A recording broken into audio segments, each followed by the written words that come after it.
15 ಜನ ಇದ್ದೀವಿ ನಾವು. ಒಂದು ಕನ್ನಡ ಸಿನಿಮಾ ಮಾಡಬೇಕು ಅಂತ ಹೊರಗೆ ಬಂದಾಗ ಎಲ್ಲೋ ನಮಗೆ ಪ್ರೊಡ್ಯೂಸರ್ ಕನೆಕ್ಟ್ ಆಗ್ತಿರೋ ಕಾರಣ ಅಂದರೆ ನಾವು ಅಪ್ರೋಚ್ ಮಾಡಿದ್ದು ಅವರು ಕನೆಕ್ಟ್ ಆಗಿರೋ ಅಥವಾ ಹೊಸಬ್ರಿಗೆ ಏನೋ ಯಾರು ನಿಮಗೆ ಗೊತ್ತಿರೋ ಪ್ರೊಡ್ಯೂಸರ್ ಯಾರು ಹೊಸಬ್ರಿಗೆ ದುಡ್ಡು ಹಾಕಲ್ಲ. ಹಾಗಾಗಿ ಒಂದು ಕನ್ನಡ ಪುಸ್ತಕನ ಬರೆದಿದ್ದೀವಿ, ನಿಧಿ ಅಂತ. ಈ ಪುಸ್ತಕನ ಮಾರಿ ಇದರಲ್ಲಿ ಬರೋ ಹಣದಿಂದಲೇ ಸಿನಿಮಾ ಮಾಡಬೇಕು ಅಂತ ಹೊರಟಿದ್ದೀವಿ.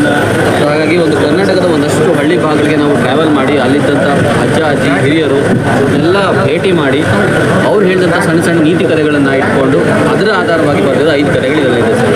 ಸೊ ಒಟ್ಟಾರೆ 5 ಬೇರೆ ಬೇರೆ ಜಾನ್ರಲ್ಲಿದೆ. ಕನ್ನಡದ 5 ಬೇರೆ ಬೇರೆ ಸ್ಲ್ಯಾಂಗಲ್ಲಿದೆ. ಅಂದರೆ ನಾವು ಯಾವ ಹಳ್ಳಿಗಳಿಗೆ ಹೋಗಿರ್ತೀವಿ ಅದೇ ಹಳ್ಳಿ ಭಾಷಾ ಸೊಗಡನ್ನು ಈ ಪುಸ್ತಕದಲ್ಲಿದೆ ಸರ್.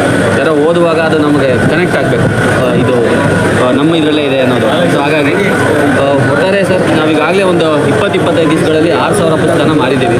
ನಮ್ಮ ಗುರಿ ಬಂದು 1 ಲಕ್ಷ ಕಾಪೀಸ್ನ ತಲುಪಬೇಕು ಅನ್ನೋದು. ಆಗಲೇ ನಾವು ಸಿನಿಮಾ ಮಾಡೋಕ್ಕಾಗೋದು. ಸೊ ಒಂದು ಪುಸ್ತಕ ತೊಗೊಂಡು ನಮ್ಮ ಸಿನಿಮಾಗೆ ಮತ್ತು ನಮ್ಮ ಪುಸ್ತಕಕ್ಕೆ ಒಂದು ಸಪೋರ್ಟ್ ಮಾಡಿ ಎಲ್ಲ ನಾವು ಸಿನಿಮಾ ಮಾಡೋದಕ್ಕೆ ಆದಷ್ಟು ಬೇಗ ರೀಚ್ ಆಗ್ತೇವೆ. ಈಗ ಎಷ್ಟು ಅದು ಬೆಲೆ ಸರ್? 200 ರೂಪಾಯಿ ಒಂದು ಪುಸ್ತಕ. 200 ರೂಪಾಯಿ. ಈಗ ಬೇರೆಯವ್ರಿಗೆ ಬೇಕಾದ್ರೆ ಆನ್ಲೈನ್ ಬೇಕಾದರೆ ಆನ್ಲೈನಲ್ಲೂ ನಾವು ಕೊಡ್ತೀವಿ. ಹೇಗೆ ಅಂತಂದರೆ ಪುಸ್ತಕದ ಕೊನೆಯಲ್ಲಿ ನಮ್ಮ ವಾಟ್ಸಪ್ ನಂಬರ್ ಮತ್ತು ಇನ್ಸ್ಟಾಗ್ರಾಮ್ ID ಇದೆ. ಅದರಲ್ಲಿ ನೀವು ಜಸ್ಟ್ ಒಂದು ಟೆಕ್ಸ್ಟ್ ಹಾಕಿದ್ರೆ ಸಾಕು, ನಿಮ್ಮ ಮನೆಗೆ ನಾವು ತಲುಪಿಸ್ಕೊಡ್ತೀವಿ ಪೋಸ್ಟಲ್ ಮುಖಾಂತರ.